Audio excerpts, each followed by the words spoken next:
私の専門は恐竜の繁殖行動です。卵とか赤ちゃんとか恐竜の巣の化石を調べて恐竜の繁殖がどう進化したかっていうことを調べてます。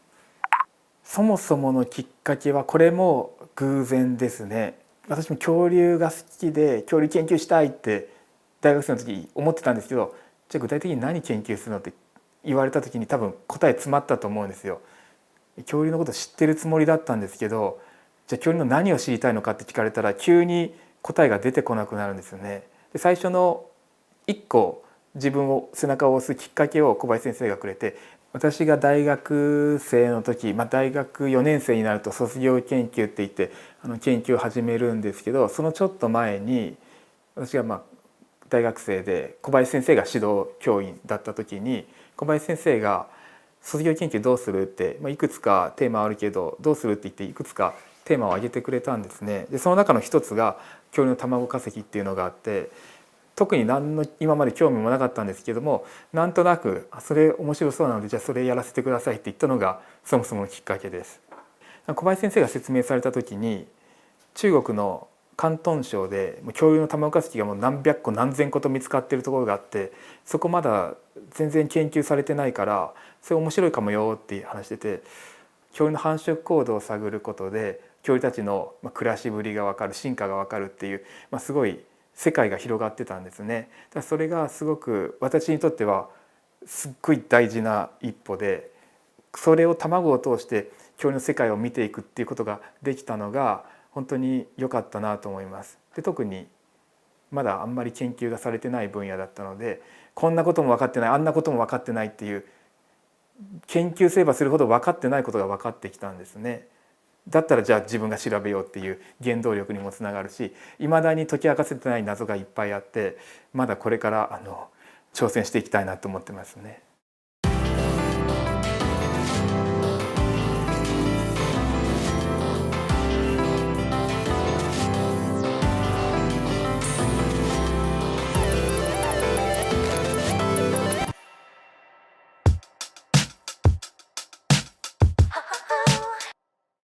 私が大学3年生の秋に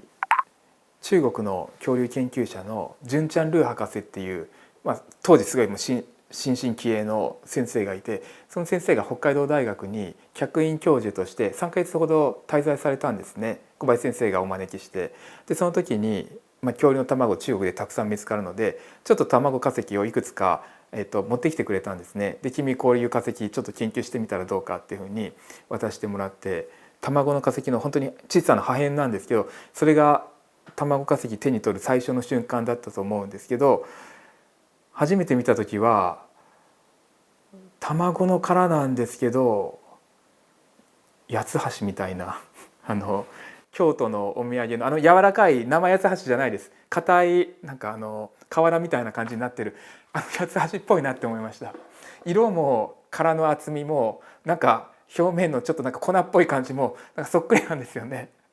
だから卵だけど卵じゃないみたいでちょっと面白いなって思いました。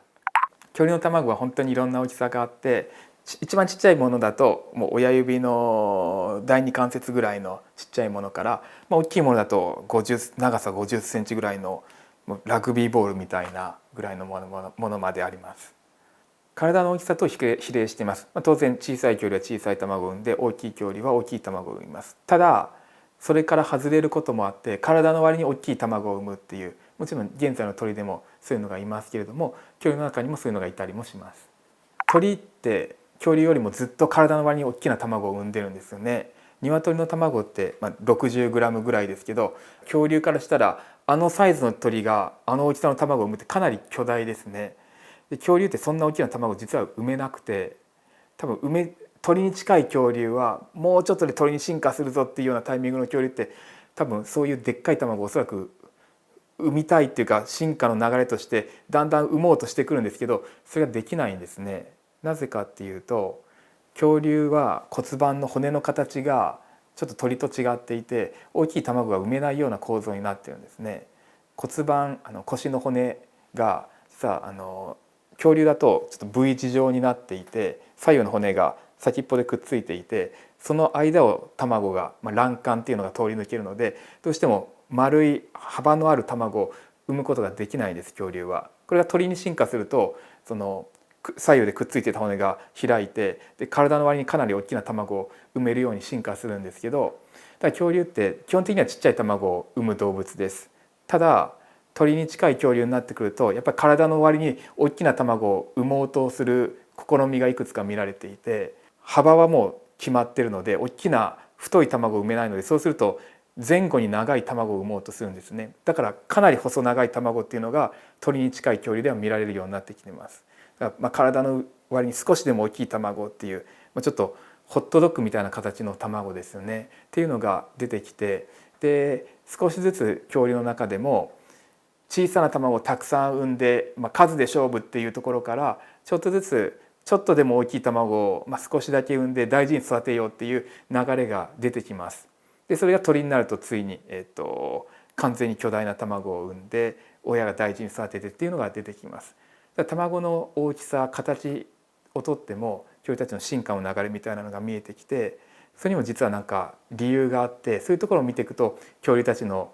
繁殖戦略っていうか進化の流れっていうのを考えていくことができます。爬虫類の卵って想像すると、まず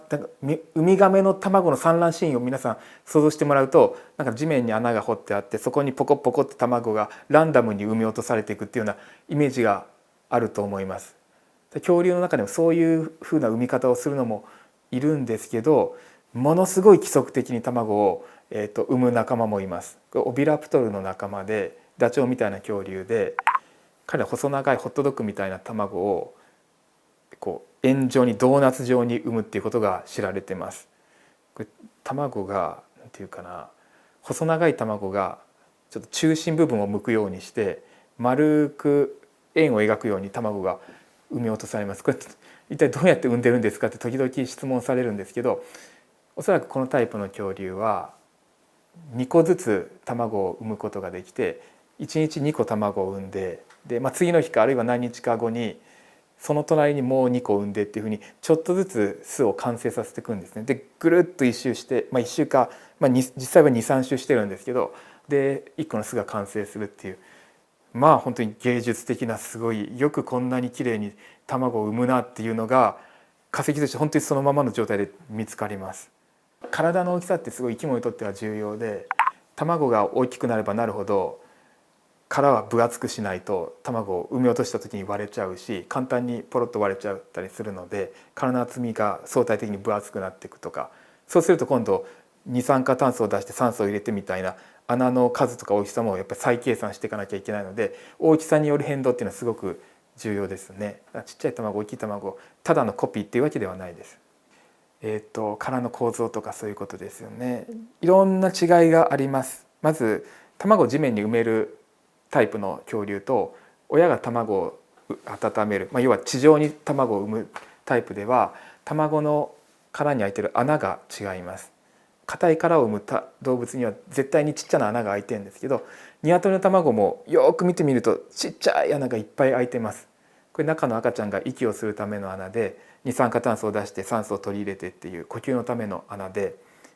穴があるってことはそれだけじゃなくて卵の中の水分がどんどん外に逃げていっちゃうっていう問題もはらんでいます。だから卵ってほっとけばどんどん乾燥していくわけで、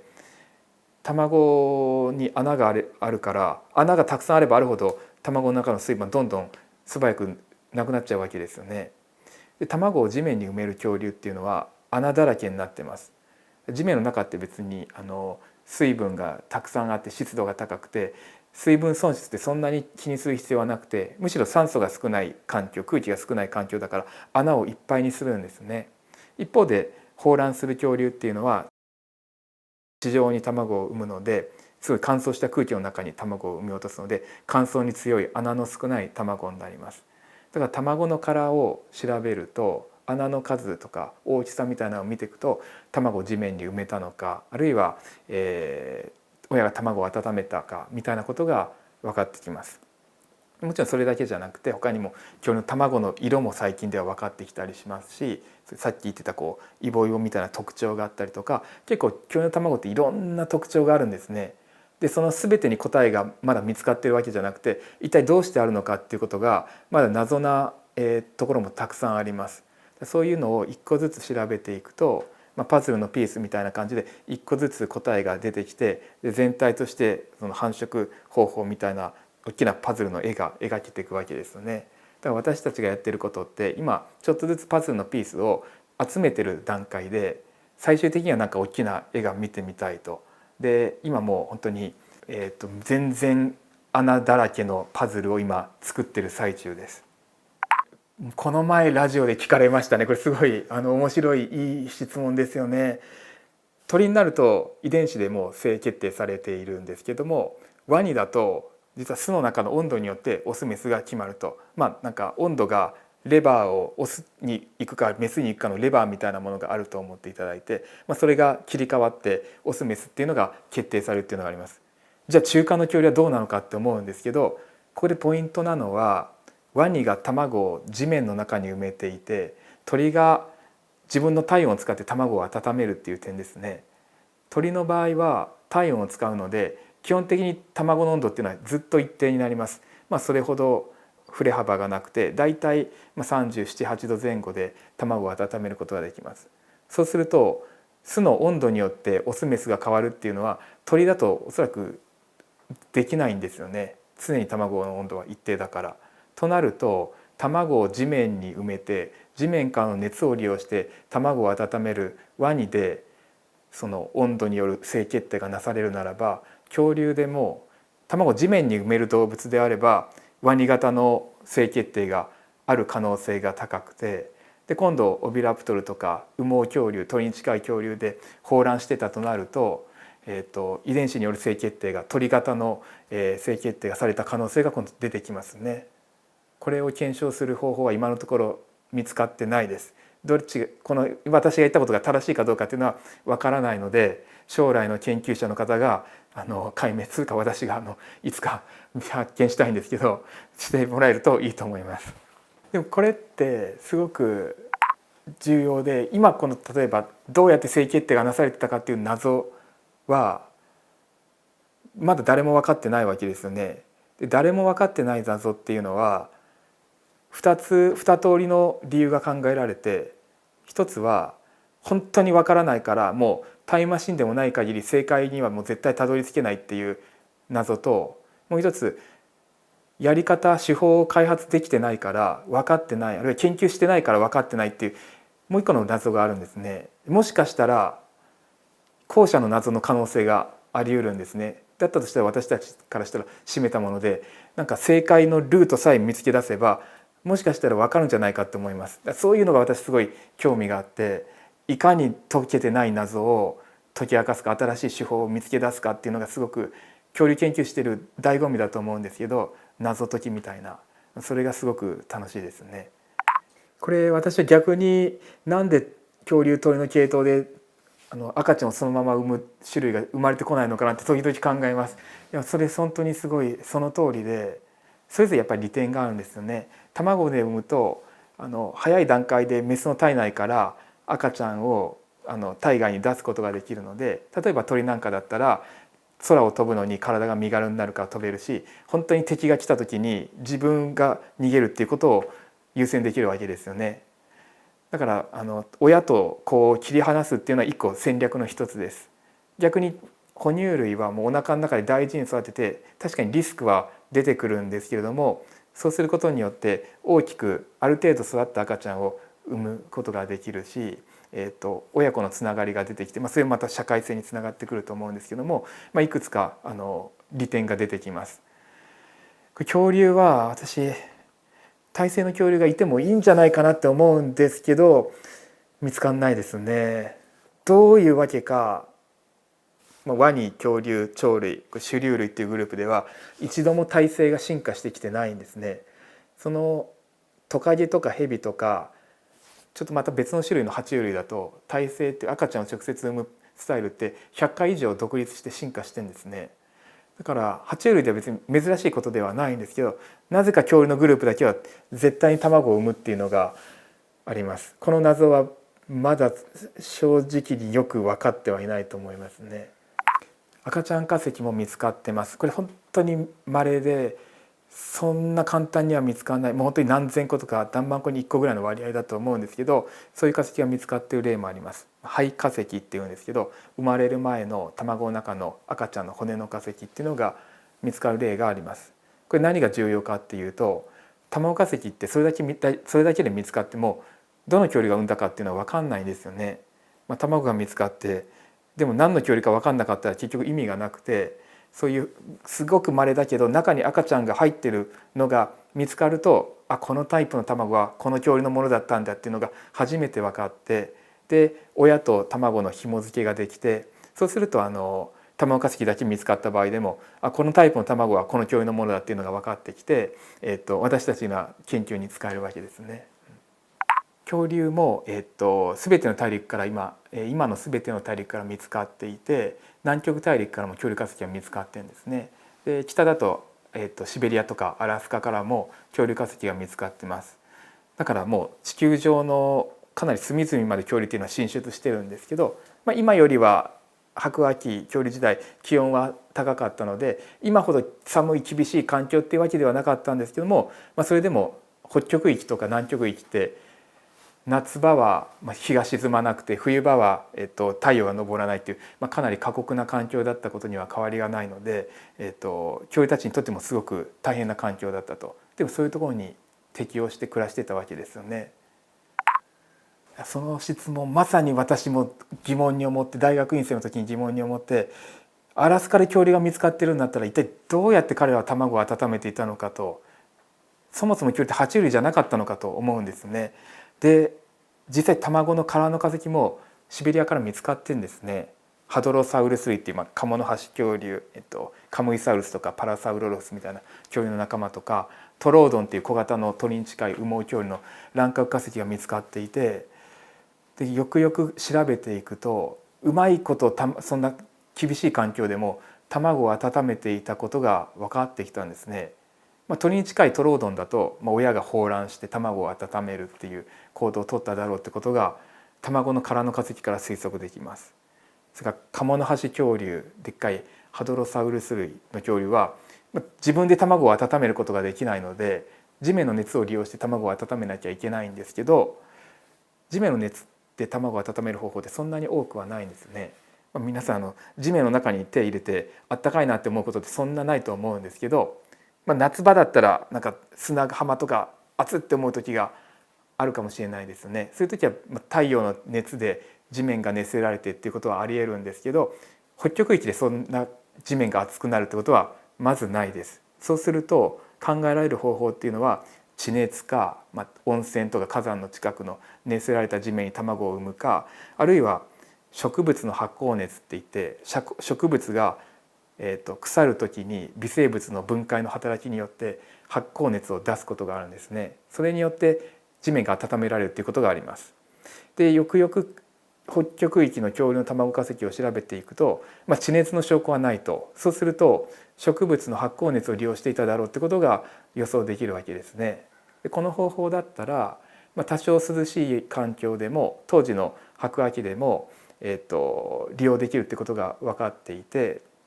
おそらくハドロサウルス類は植物をたくさんかき集めてきて、それが腐る熱を利用して卵を温めてただろうって予想できます。いやどこ？お部屋探しはエイブルエイブル。お部屋探しはエイブルエイブル。お部屋探しは検索より相談だ。エイブル。これ本当にすごいこの工夫がすごいなと思いますけど、逆にそういう工夫ができた恐竜だからこそ北極域に進出することができて、そういう手法を持ってない恐竜はやっぱ寒い地域には進出できないんですね。だからずっと暖かい地域で繁殖を行っている恐竜がいて、で寒い地域にも移動できる恐竜っていうのはもっと生息域を拡大できてみたいな話ができて、そうして見ていくと繁殖行動だけでも恐竜たちの生息地分布みたいな、恐竜の放散みたいなのも議論できるようになって、恐竜たちがいかに活動域を広げていったかみたいなことも見えてきます。そうです。その恐竜にとってそれが最適なやり方なんでしょうね。おそらくどっちが優れてるとかどっちがいいっていうやり方ではないです。地面の中に卵を産んで産みっぱなしっていうタイプは基本的にはたくさんの卵を産みます。でもそれ親にとってはそんなにエネルギーのかかることではないので、たくさん卵を産んでさえいれば、そのうちの何頭かが大人になればいいっていう考え方ですね。でも手厚い保護する恐竜、卵を温める恐竜っていうのはそれなりに親には労力がかかるわけですね。これ結構大変なやり方です。でもどっちがいいかって別に決められるものじゃないし、どっちも優れてるやり方で、それぞれがそれぞれの生き様に適合してるやり方なんですよね。でこういうのを繁殖戦略って言ったり、もうちょっと広い言葉で言うと生活史戦略って呼んだりするんですけど、その生き物の生き様みたいなのが見えてくると、その彼らの進化傾向みたいなのが読めて、で恐竜たちは一体どんな生き物だったかっていう、答えを考えることができるというわけですよね。お部屋探しはエイブルエイブル、お部屋探しはエイブルエイブル、お部屋探しは検索より